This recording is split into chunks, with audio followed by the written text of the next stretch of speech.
Kewenangan Mahkamah Konstitusi berdasarkan pasal... Itu dianggap dibacakan, Pak.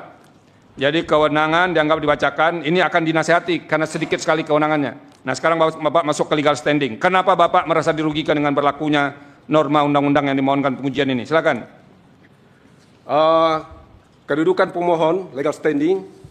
Pemohon adalah warga negara Indonesia yang berprofesi sebagai advokat dan wira swasta yang memiliki hak konstitusional berdasarkan pasal 27 ayat 1 Undang-Undang Dasar 1945 yang berbunyi segala... Enggak usah dibacakan, Pak. Bapak jelaskan saja nih, kalau advokat nih harus jelas, yang kecil-kecil kayak begini nih, lisan saja begitu, Pak. Oh, ya. Nah, coba Pak jelaskan ke kami, mengapa Bapak memiliki legal standing? Apa yang dirugikan Bapak dengan norma ini? Bapak jelaskan saja. Berdasarkan pasal 17, huruf H angka 5, Ya. Undang-Undang Nomor 14 Tahun 2008 tentang Keterbukaan Informasi Publik yang berbunyi, catatan yang menyangkut pribadi seseorang yang berkaitan dengan kegiatan satuan pendidikan formal dan satuan pendidikan non formal. Pasal ini Ya. yang membuat gaduh rakyat Indonesia sekarang ini, karena ada yang berpendapat bahwa ijazah seseorang... Bukan, Pak. Yang Bapak terangkan ke kami itu, kenapa Bapak dirugikan? Urusan orang lain itu Bapak tidak bisa mewakilinya, karena Bapak tidak menerima kuasa dari orang lain. Sekarang Bapak pemohon prinsipal, Bapak jelaskan mengapa Bapak dirugikan dalam norma ini. Nah, jangan ngambil orang lain, Pak. Ya? Kerugian saya yang saya rasakan itu jelas. Apa itu kerugiannya? adalah ini terjadinya gaduh di mana-mana. Oke. Ya, yang menyebabkan usaha-usaha kami itu sulit. Iya, sering ada demo, kemudian ada perdebatan dan sebagainya. Ya. Yang termasuk kami merasakan bahwa situasi ekonomi dengan adanya ini itu ikut terganggu juga. Oke, jadi Ya, gara-gara ijazah ini terganggu ekonomi, Pak ya? Iya, betul. Oke, lanjut. Ya. Lanjut, apa lagi, Pak? Yang kedua, ini pasal huruf G intinya sama. Ya. Kemudian pasal 18 ayat 2 huruf A sama juga. Oke. Ya, akibatnya sama.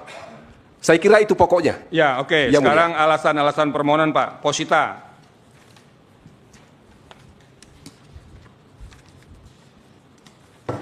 Positanya, Ya. satu, bahwa pemohon adalah warga negara Indonesia yang memiliki hak konstitusional untuk mendapatkan informasi publik yang jujur dan transparan, khususnya terkait pejabat publik yang dibiayai dari keuangan negara.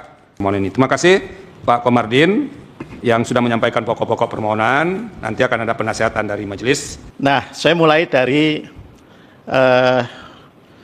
perkara nomor 174 Pak Komardin ya. Itu. Ini Bapak mesti renungkan kembali menurut saya. Persoalannya apakah ada di norma undang-undangnya yang Bapak mohonkan pengujian, pasal 17 huruf G dan huruf H angka 5, serta pasal 18 ayat 2 huruf A. Atau persoalannya ada pada implementasi. Ya. Tuh. Kalau persoalannya itu ada pada normanya, ya silakan diargumentasikan dengan baik. Ya. Ini kan masih di sekitar, mohon maaf, ijazahnya Pak Jokowi, ijazahnya Pak Wapres Gibran, dan lain sebagainya. Kayak. Kembali lagi bersama saya di channel ini. Mari kita melihat bagaimana tanggapan-tanggapan netizen mengenai masalah ini yang masih belum kelar-kelar. Biar rakyat saja yang mengadili, hakim pelintut mengaburkan masalah. MK dan hakim harus bertindak sebagai petugas hukum negara, bukan kepentingan rejim. Tegakkan keadilan dan kebenaran. Siapa yang menanam, dia sendiri yang manen, baik buruknya tanaman. Kalau hakim yang sudah dibayar sekarang, rakyat tidak mampu mengurus perkara, biarkan rakyat mengadili semua urusan hakim biadab pada kekuasaan. Tunjukkan ijazah asli, selesai, agar tidak gaduh terus di masyarakat. Kebenaran tidak akan didapatkan kebohongan. Kalau orang punya ijazah asli kuliah, pasti unjukin ijazahnya asli. Kalau ijazahnya nggak asli, ya begitu muter-muter kayak gengsingan, kita jadi warga malu. Yang usul sampai tuntas, amin, semoga Allah ridha. Harus dituntaskan masalah ijazah, sangat penting biar kedepannya baik dan rapi. Teliti KPU, nggak janji. Siapa yang harus menangani pembuktian kasus. Petugas hukum bila berhadapan dengan manusia kuat berpengaruh, maka hukum jadi mandor. Hukum sebagai panglima bila terjadi pada rakyat yang tak berkuasa tak punya link dengan para orang kuat, maka hukum segera tegak. Gampang dibikin susah. Mengapa bisa jadi?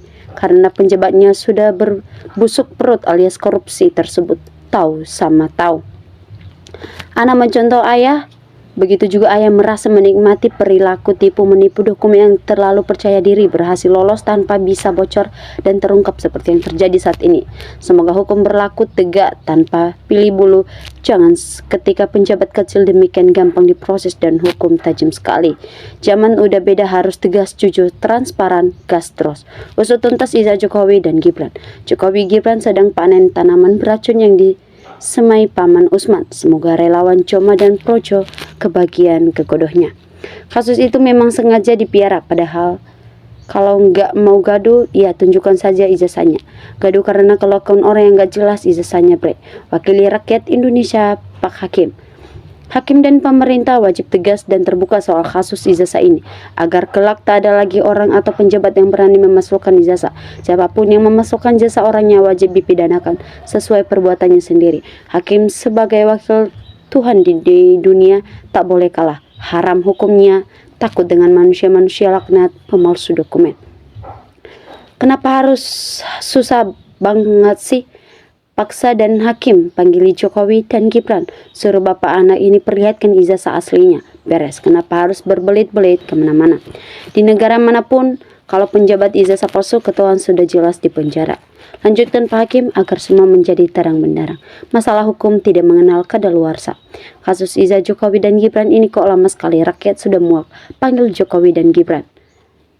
Kalau ada serah bawa ijazah asli serta tunjukkan ke publik, selesaikan. Gas terus, semoga hukum di Indonesia lebih baik. Kalau mau cepat tuntas masalah Iza Jokowi dan Gibran, paksa Jokowi dan Gibran suruh tunjukkan ijazah aslinya ke publik, pasti selesai. Yang benar katakan benar, kalau salah jelas salah ya. Jangan main-main di norma bangsa, kejelasan asli apa palsu. Benar sekali, harus tegas. Yang bikin gaduh itu yang menuduh. Jangan lempar batu ke orang lain, tapi yang dilempar justru yang disalahkan. Karena orang-orang yang nuntut itu punya tujuan tertentu, bukan mencari kebenaran, tapi mencari pembenaran atas narasi mereka sendiri. Selamat aparat penegak hukum ini dikuasai oleh orang-orang yang tidak bertanggung jawab atau termohon ini memang harus diadili. Kalau pengadilan selalu melindungi kasus seperti sekarang ini, pasti akan terulang kembali. Usut tuntas, kami rakyat Indonesia Raya tidak terima kalau orang nomor satu di negeri ini ijazahnya palsu, sedangkan rakyat mau kerja ajar harus pakai jasa. Bila menjadi penjabat publik, maka jasa penjabat tersebut harus dibuka dan ditunjukkan ke publik. Penegak hukum yang tidak becus, iblis-iblis menangani masalah tidak akan selesai karena iblis akan senang duit. Harap para penegakan hukum yang sesungguhnya gaji yang diberikan itu dari rakyat. Begini akibat polisi tidak punya keberanian menuntaskan kasus ini. Untuk penegak hukum, kalau masih banyak termolnya, sulit negara ini untuk jadi negara yang bisa sejahterakan. Rakyatnya melindungi saja nggak bisa, malah menyeserangkan. Tah iya. Menurut kami sebagai rakyat dan warga miskin, yang bikin gaduh adalah pihak Mabes Polri yang tidak berpihak pada hukumnya, berpihak siapa yang mampu bayar.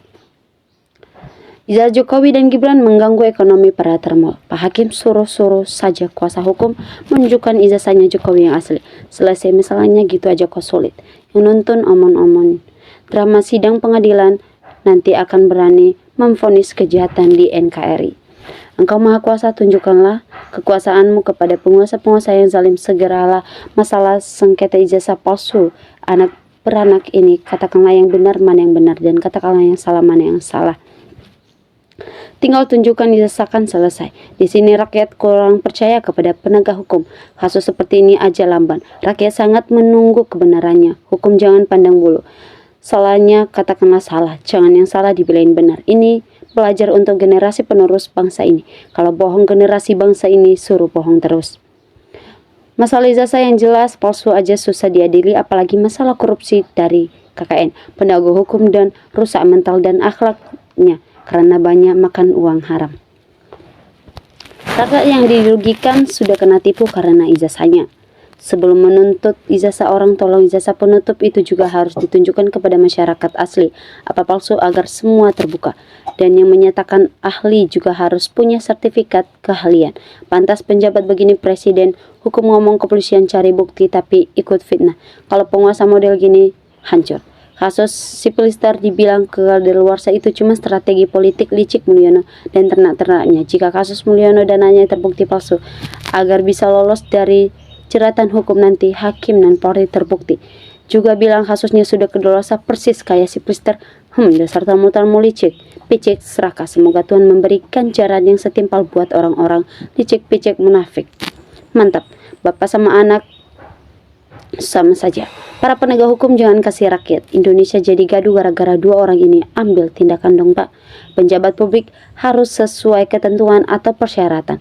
Harus diketahui publik karena akan gaji yang dibayar dari pajak rakyat. Negara yang punya undang-undang ya jelas saja dibohongi. Apalagi masyarakatnya gampang dibohongi dan diiming-iming BLT. Pasti mereka akan tidak ada dan gampang dibohongi. Sesuai yang simpel, kenapa dibuat rumit? Kalau di negara lain pasti sudah beres dari dulu rakyat sampai muak. Ini baru sejarah hebat negara RI. Manpres dan Wapres, bapak dan anak sama-sama digugat ijazah palsu. Ini sejarah aneh.